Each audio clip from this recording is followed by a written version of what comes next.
ವರ್ಷದಂತೆ ಈ ವರ್ಷವೂ ಕೂಡ ಬೆಂಗೇರಿ ದ್ಯಾಮಮ್ಮ ಮತ್ತು ದುರ್ಗಮ್ಮ ಒಂದು ಉಡಿ ತುಂಬುವ ಕಾರ್ಯಕ್ರಮ ಹಿಂದೆ ಹಿರಿಯರು ಹಾಕಿಕೊಟ್ಟಂತ ಒಂದು ಈ ಮಾರ್ಗದರ್ಶನದಲ್ಲಿ ಎಲ್ಲರೂ ಕೂಡ ಅದನ್ನು ನಾವು ಪ್ರತಿ ವರ್ಷ ಅನುಸರಿಸಿಕೊಂಡು ಹೋಗ್ತಾ ಇದ್ದೇವೆ.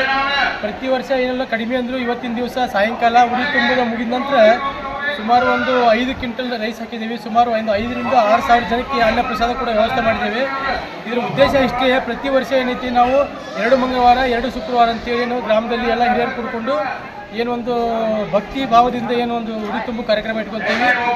ಏನು ಇಡೀ ನಾಡಿನ ಜನತೆಗೆ ಮತ್ತು ರೈತ ಬಾಂಧವರಿಗೆ ಎಲ್ಲ ರೈತ ಕುಟುಂಬಕ್ಕೆ ಎಲ್ಲ ಒಳ್ಳೆಯದಾಗಲಿ, ಬೆಳೆ ಚೆನ್ನಾಗಾಗಲಿ ಅಂತೇಳಿ ನಾವು ಪ್ರತಿ ವರ್ಷವೂ ಇದನ್ನು ಮಾಡುವಂಥ ವಾಡಿಕೆ ಇಟ್ಕೊಂಡು ಬಂದಿದ್ದೇವೆ. ಇದಾದ ನಂತರ ಮತ್ತು ಸೀಮಿಗೆ ಹೋಗುವ ಒಂದು ಕಾರ್ಯಕ್ರಮ ಇಟ್ಕೊತೀವಿ. ಇದಾದ ನಂತರ ಅಂದರೆ ಸೀಮಿ ದ್ಯಾಮವ್ವ ಅಂತೇಳಿ ಊರಲ್ಲಿ ಇರ್ತಕ್ಕಂಥ ಸೀಮಿ ದ್ಯಾಮವ್ವ ಕೂಡ ಇಡೀ ಎಲ್ಲ ನಾಗಶಿಕೊಪ್ಪ ಬೆಂಗೇರಿ ಗ್ರಾಮ ಮತ್ತು ಎಲ್ಲರೂ ಕೂಡಿಕೊಂಡು ನಾವು ಭಾಳ ಅನ್ಯೋನ್ಯವಾಗಿ ಈ ಒಂದು ಕಾರ್ಯಕ್ರಮವನ್ನು ಅದ್ಭುತವಾಗಿ ಭಾಳ ಅರ್ಥಪೂರ್ವವಾಗಿ ಆಚರಿಸ್ಕೊತಾ ಬಂದಿದ್ದೇವೆ.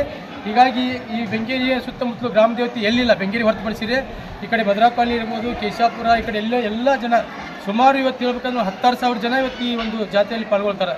ಸಾಯಂಕಾಲ 6 ಗಂಟೆ ನಂತರ ನೋಡುವಂಥ ಇಲ್ಲಿ ಬೆಂಗೇರಿ ಬಸ್ ಸ್ಟಾಪ್ ಇದು ನಮ್ಮ ಬಸ್ ಸ್ಟಾಪಲ್ಲಿ ಬಹಳ ಅದ್ದೂರಿಯಾದಂಥ ಒಂದು ಜಾತ್ರೆ ಮಹೋತ್ಸವ ಕಾರ್ಯಕ್ರಮ ಇದು ಪ್ರತಿ ವರ್ಷ ನಡೆಯುವಂಥದ್ದು. ಈ ವರ್ಷವೂ ಕೂಡ ಕಾರ್ಯಕ್ರಮ ನಡೀತಾ ಇದೆ. ಹೀಗಾಗಿ ನಾವೀಗ ಕಾರ್ಯಕ್ರಮವನ್ನು ಎಲ್ಲರೂ ಕೂಡ ಹಿರಿಯರು ಎಲ್ಲರೂ ಕೂಡಿಕೊಂಡು ಅಚ್ಚುಕಟ್ಟಾಗಿ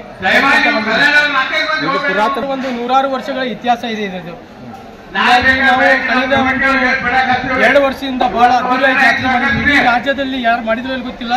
ಸುಮಾರು ಸತತ 9 ವರ್ಷ ನಾವು ಜಾತ್ರೆ ಮಾಡಿದ್ವಿ. ಗ್ರಾಮ ದೇವತೆ ಭಂಡಾರ ಜಾತ್ರೆ ಅಂತೇಳಿ ಕನಿಷ್ಠ ಭಂಡಾರ ಅಂತಂದ್ರೆ ಇಡೀ ಒಂದು ನಮ್ಮ ಪಾದ ಇದನ್ನು ಮುಕ್ಕಿದ್ವಿ 1 ಫುಟ್ವರೆಗೆ. ಅಷ್ಟೊಂದು ಲೋಡ್ಗಟ್ಟಲೆ ತರಿಸಿ ಜಾತ್ರೆ ಮಾಡಿದ್ವಿ. ಹಾಕಿ ಹೊಸ ಬಣ್ಣಕ್ಕೆ ಹಾಕಿ ಹೊಸ ಗ್ರಾಮ ದೇವತೆ ಮತ್ತು ದ್ಯಾಮವ್ವ ಮೂರ್ತಿ ಮಾಡಿಸಿ ನಾವು ಅದನ್ನು ಒಂದು ಪ್ರತಿಷ್ಠಾಪನೆ ಮಾಡೋದ್ರ ಮುಖಾಂತರ ಇಡೀ ಒಂದು ನಾಗಶೆಟ್ಟಿಕೊಪ್ಪ, ಕೇಶಾಪುರ, ಬೆಂಗೇರಿ ಎಲ್ಲ ಗ್ರಾಮಸ್ಥರು ಕೂಡಿಕೊಂಡು ಸುಮಾರು ಏನಿಲ್ಲ 9 ದಿವಸ ಸುಮಾರು ಎಲ್ಲರೂ ನಿರಂತರವಾಗಿ 25 ರಿಂದ 30 ಪೂಜಾರು ಬರ್ತಿದ್ರು. ಪೂಜಾರಂಗೆ ಪ್ರವಚನ ಕೂಡ ಇರ್ತಿತ್ತು ಇಲ್ಲಿ.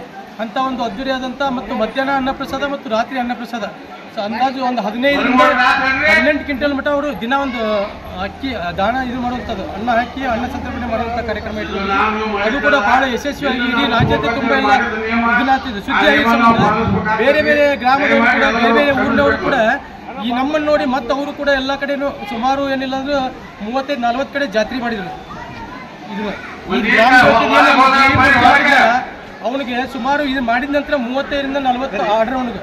ಇವತ್ತಿನವ್ರಿಗೆ ಆ ಮನುಷ್ಯನಿಗೆ ಪುರ್ಸತ್ತಿಲ್ಲ ಆರ್ಡ್ರ್ ಅಂಥ ಒಂದು ಅವನು ಕೂಡ ಇವತ್ತು ನಿಮ್ಮ ದೇವಿ ಭಾಳ ಒಂದು ಪವಾಡ ಪೂರಿಸಿದ್ದಾಳೆ. ನನಗೆ ಮಾಡೋಕ್ಕೆ ಕೆಲಸ ಐತಿಲ್ಲ, ಒಂದು ನನಗೆ ಪವಾಡನ ಆಗೈತಿ. ನಮ್ಮ ಕುಟುಂಬ ಭಾಳ ಇದರಲ್ಲಿ ನಾವು ಇನ್ವಾಲ್ವ್ ಆಗಿ ಎಲ್ಲರೂ ಕೂಡ್ಕೊಂಡು ಶ್ರದ್ಧಾಭಕ್ತಿಯಿಂದ ಮಾಡ್ಕೊಂಡು ಹೋಗ್ತೇವೆ. ಇವತ್ತು ನಮಗೆ ಕೈಗೆ ನಿಮ್ಮ ಜಾತ್ರೆ ಮಾಡಿದ ನಂತರ 30 ರಿಂದ 40 ಮೂರ್ತಿಗಳು ನಮಗೆ ಆರ್ಡರ್ ಬಂದಾವ. ಇದುವರೆಗೆ ನಮಗೆ ಪುರ್ಸತ್ತಿಲ್ಲ ಬಂದು ಹೋಗ್ತಾರೆ. ಅವನು ವೀರಪ್ಪ ಖಂಡೇಕರ್ ಮಹಾನಗರ ಪಾಲಿಕೆ ಸದಸ್ಯ, ವಾರ್ಡ್ ನಂಬರ್ 40. ಗ್ರಾಮ ದೇವತಾ ದೇವಸ್ಥಾನದಲ್ಲಿ ಅದ್ದೂರಿಯಾಗಿ ಈ ಒಂದು ಉಡಿ ತುಂಬುವ ಕಾರ್ಯಕ್ರಮ ಅದ್ದೂರಿಯಾಗಿ ಜರುಗ್ತಾ ಇದೆ. ಅಂದರೆ ಅದಕ್ಕೆ ದೇವಿಯ ಪವಾಡವೇ ಕಾರಣ ಅನ್ಬೋದು. ಮತ್ತು ಎಲ್ಲ ಗುರು ಹಿರಿಯರ, ಮಹಿಳಾ ತಂಡಗಳ, ಯುವಕ ಮಿತ್ರರ ಒಂದು ಪ್ರತಿ ವರ್ಷದಂತೆ ಈ ವರ್ಷವೂ ಸಹ ವಿಜೃಂಭಣೆಯ ಉಡಿ ತುಂಬುವ ಕಾರ್ಯಕ್ರಮವನ್ನು ಹಮ್ಮಿಕೊಳ್ಳಲಾಗಿದ್ದು ಮುಂಜಾನೆ ದಿನ ದೇವಿಗೆ ವಿಶೇಷವಾದ ಪುಷ್ಪಾರ್ಚನೆ, ಕುಂಕುಮಾರ್ಚನೆ ಸಹಿತ ಹೂವಿನ ಅಲಂಕಾರ ಹೀಗೆ ಅದ್ದೂರಿಯಾಗಿ ಮುಂಜಾನೆಯಂತೆ ವಿವಿಧ ಪೂಜಾ ಕಾರ್ಯಕ್ರಮ ಜರುಗಿದ್ದು ವಿಶೇಷ. ಈಗ 2 ಗಂಟೆಗೆ ಉಡಿ ತುಂಬುವ ಕಾರ್ಯಕ್ರಮಕ್ಕೆ ಚಾಲನೆ ನೀಡ್ತಾ ಇದ್ದು ಅಂದಾಜು 10 ರಿಂದ 15,000 ಜನ ಇಲ್ಲಿ ಉಡಿ ತುಂಬುವ ಕಾರ್ಯಕ್ರಮದಲ್ಲಿ ಪಾಲ್ಗೊಳ್ತಾ ಇದ್ದಾರೆ. ಅದೇ ರೀತಿ ವಿಶೇಷವಾಗಿ ಅನ್ನ ಸಂತರ್ಪಣಾ ಕಾರ್ಯಕ್ರಮವೂ ಸಹ ಸಾಯಂಕಾಲ 7 ಗಂಟೆ ಸ್ಟಾರ್ಟ್ ಆಗಿದ್ದು ರಾತ್ರಿ 12ವರೆಗೆ ಅನ್ನ ಸಂತರ್ಪಣಾ ಕಾರ್ಯಕ್ರಮ ಇರ್ತದೆ. ಸಾಯಂಕಾಲ ವಿವಿಧ ಸಾಂಸ್ಕೃತಿಕ ಕಾರ್ಯಕ್ರಮ ಹೀಗೆ 10 ಹಲವಾರು ಕಾರ್ಯಕ್ರಮದಿಂದ ನಮ್ಮ ಯಾವತ್ತಾದರೂ ನಮ್ಮ ಬೆಂಗೇರಿ ಬಂಗಾರದ ಬೆಂಗೇರಿ ಅಂತ ಹೇಳುವ ಮೂಲಕ ಈ ಒಂದು ಗ್ರಾಮ ದೇವತೆ ಆ ದೇವಿ ಮತ್ತು ಎಲ್ಲ ನಮ್ಮ ಹಿರಿಯರು ಮತ್ತು ಸಮ್ಮುಖದಲ್ಲಿ ಅದ್ದೂರಿಯಾಗಿ ಈ ಒಂದು ಜಾತ್ರಾ ಕಾರ್ಯಕ್ರಮ ಜರುಗ್ತಾ ಇದೆ ಅಂದರೆ ತಪ್ಪಾಗಿದೆ.